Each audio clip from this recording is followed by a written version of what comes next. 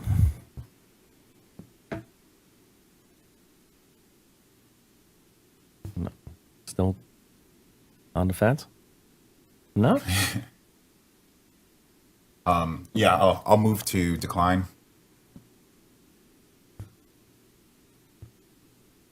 Is there a second on that? Second. Got a second. Yeah, this has only happened once in my tenure, and I was the one that started it. You were. If you vote affirmative, you're voting to deny. Right.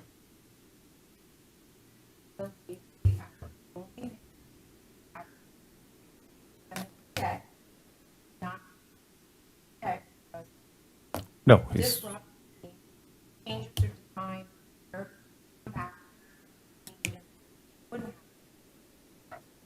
yes, Yeah, which or is the just- most likely. Yeah. And most specifically, it just means they don't get that variance relief. They cannot have that variance relief. So if they do something else that doesn't require variance relief, whatever, et cetera. But this specific variance relief is not granted. Would be if the motion passed. So. Roll call?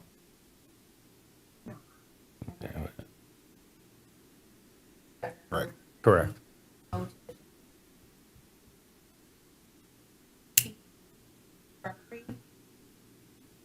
Deed restriction. Well- Yep. Yeah. I second it.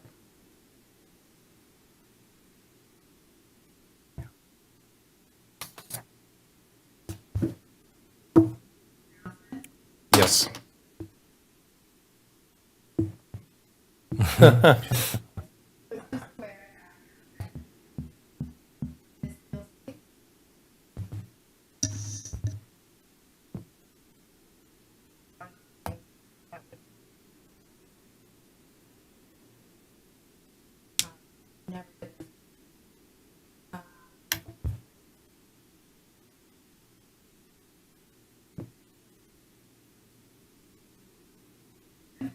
No.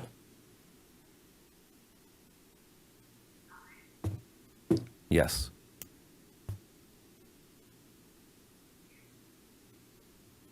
Yes. Ms. Bell? Yes. Chair? Yes. Yes. What? I seconded. He seconded. He was a yes. Second. Okay, so then we have to revote, because that was my question. Wait. You're, He voted yes, though. He voted yes. He seconded yes. so you were my only no. No, I was a no. Tobin and Silsky. Right. Everyone else voted Correct, correct, I'm sorry, correct. Yeah. So, Ms. Fields. Yeah. We knew the reverse voodoo math confuses everybody. Yes, including those voting. So, thank you, everybody. Thank you. Okay, before we adjourn, motion to close the public portion. Move. Second. All in favor? Aye. We need The to, application was denied. yeah. We need to approve some correspondence before we leave. So, whoever was, I guess you have the record of who was here for the September meeting? Motion to approve minutes for September. Second. All in favor? Aye. October meeting minutes. Not here. Who's not here? I'll make a motion to approve. Second on October minutes. Sean, you were here. I was here. Second. All in favor? Aye. November minutes. So moved. Motion to approve? Okay. Second. Tobin second. All in favor? Aye. Thank you. Motion to adjourn. So moved. So moved. All in favor? Aye. Thank you, everybody.